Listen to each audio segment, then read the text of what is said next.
असतो ऐसा कुठे आठवायचे नाही, देहीच विदेही भोगू दशा. आता वास्तविक मता तुमचं प्रमाण बरोबर आहे, पण प्रमाण हे तर लागलंय का? आहे का नाही? कसं आहे, देहभाव हरपला, होय की नाही, तुझं पाहता विठ्ठला. आता इथं असवायचा कुठे आठवायची नाही, देहीच विदेही विठाला विठाला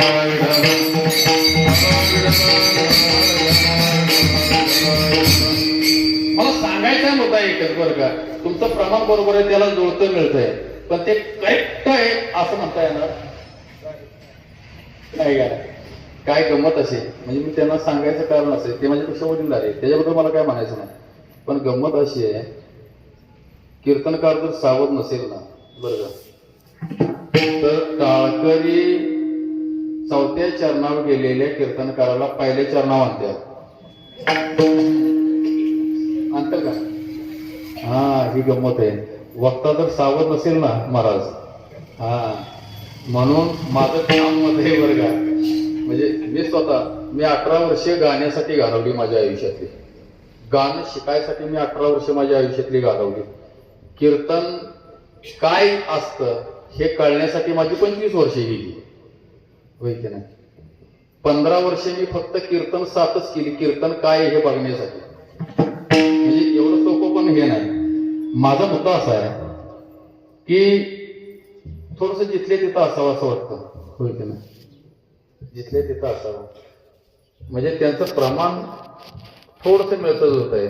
मला थोडा विषय तो थोडं घ्यायचा आहे, म्हणजे उतरायचंय मला, समजा कुठं वरच्या रावतवाडी, तर मी अलीकडेच उतरलो, तर चालू जायची वेळ आली.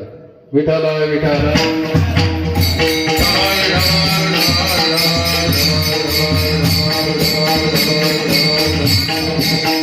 माझा मुद्दा कुठं चालला होता एवढा सांगा, म्हणजे आपण लगेच पटकन पुढे जाऊ.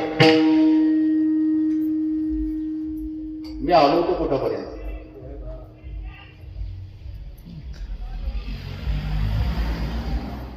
आहे का बरं?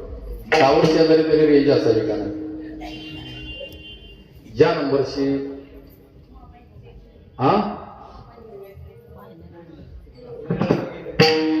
कमाल झाली. तुम्ही आता परत गोव्याकडे निघाला, गोव्यातनं हळूहळू लिंबात झाला, लिंबातनं पुन्हा हायवेला अलिबाग मिळेवाडी, माहिती नाही, असं नाही चालत. देहात्म भाव नाहीसा झाला, देव आणि मी, आमच्या दोघांमध्ये कसलाही फरक नाही, इथपर्यंत मी आलो. बरोबर की नाही? माझा मुद्दा मला सोडून चालणार नाही, मी कुठेही गेलो तरी मला तिथे यावं लागेल, ऐका नाही असे. विठाला विठाला विठाला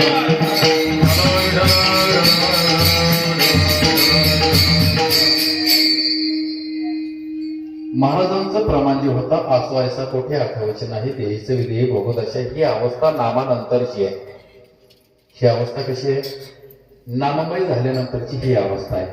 पण देहभाव हरपला, तो भगवंत पाहायला देखना, अरे तो देखना भगवंत नाही का, मग तो भगवंत आणि मी, आमच्या दोघांमध्ये कसलाही फरक नाही याची जाणीव होणं, याला म्हणावं देहभाव हरपला, याला म्हणावं देहभाव हरपला. आणि तुझं पाहता विठ्ठला विठ्ठला विठ्ठला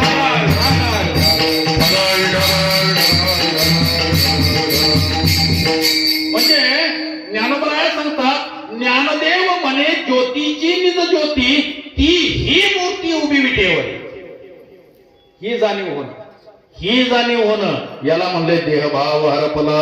तुझं पाहता विठ्ठला विठ्ठला विठ्ठला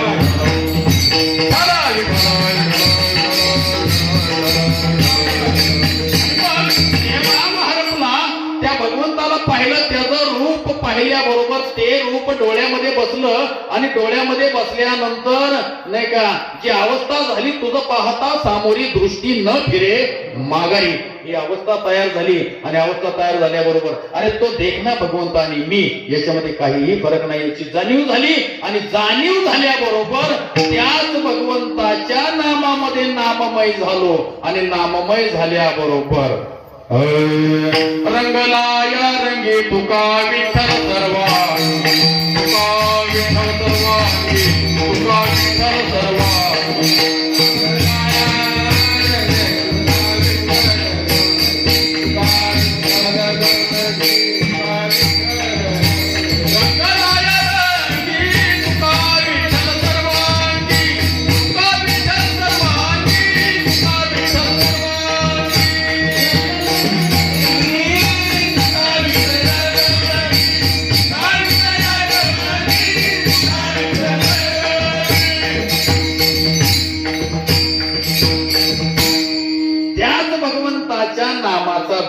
लागला. रंगला या रंगी तुका विठ्ठल सर्वांगी. आता इथं तुमचं प्रमाण पाहिजे होतं.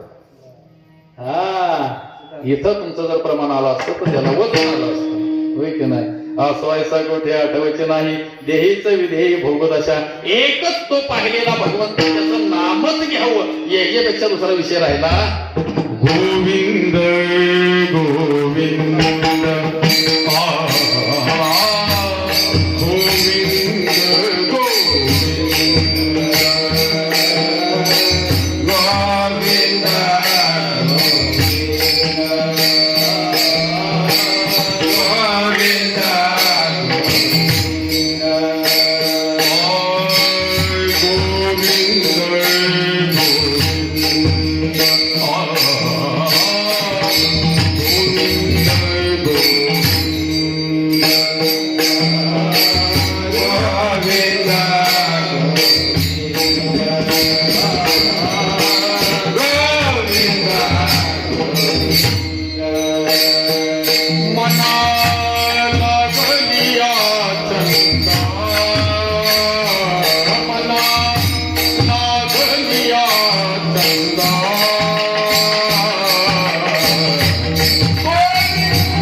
एकच त्या भगवंताचं रूप पाहिलं आणि त्या देखण्या भगवंताच्या नामामध्ये रममान झालो.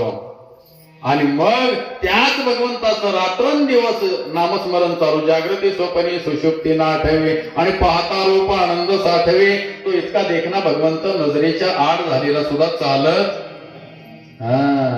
भगवान श्रीकृष्णाला ज्या वेळेला गोपिका पाहत होत्या, भगवान श्रीकृष्णाला गोपिका पाहत होत्या आणि पाहिल्यानंतर तो भगवान श्रीकृष्ण डोक्यावरती मोराचा केस धारण असलेला श्रीकृष्ण नजरेच्या आड होऊच नाही असं त्या गोपिकांना वाटायचं. आणि मग मात्र नाही का, जरा जरी नजरेच्या आड बाजूला झाला तरी त्या गोपिका बेचैन व्हायच्या, बेचैन अवस्था व्हायची. एवढा देखना भगवंत जर नजरेच्या आड झाला, त्या गवळणी कशा त्या गोपिका बेचैन व्हायच्या. आणि बेचैन झाल्याबरोबर कौन गली गयो श्याम बता दे सखी, कौन गली गयो श्याम गोकुल ढूंढा मथुरा ढूंढी, गोकुल ढूंढा मथुरा ढूंढी, ढूंढ गयो सब धाम सखी रे. कौन गली गयो श्याम बता दे सखी, कौन गली गयो श्याम, गयो श्याम, गयो श्याम, कौन गली गयो श्याम. तो भगवान श्रीकृष्ण नजरेच्या आड झाल्याबरोबर त्या गोपिका बेचैन व्हायच्या. ती अवस्था जगद्गुरु तुकोबराय सांगतात. त्या भगवंताच्या नामामध्ये इतका रममान झालो, इतका लीन झालो की त्या भगवंताच्या नामाशिवाय मी काहीही माझ्या जीवनामध्ये केलं नाही. काय नोहे केले एका चिंतिता विठ्ठले. भगवंत चिंतनाशिवाय मी काही केलं नाही. आणि त्या चिंतनामुळे माझी अवस्था जी झाली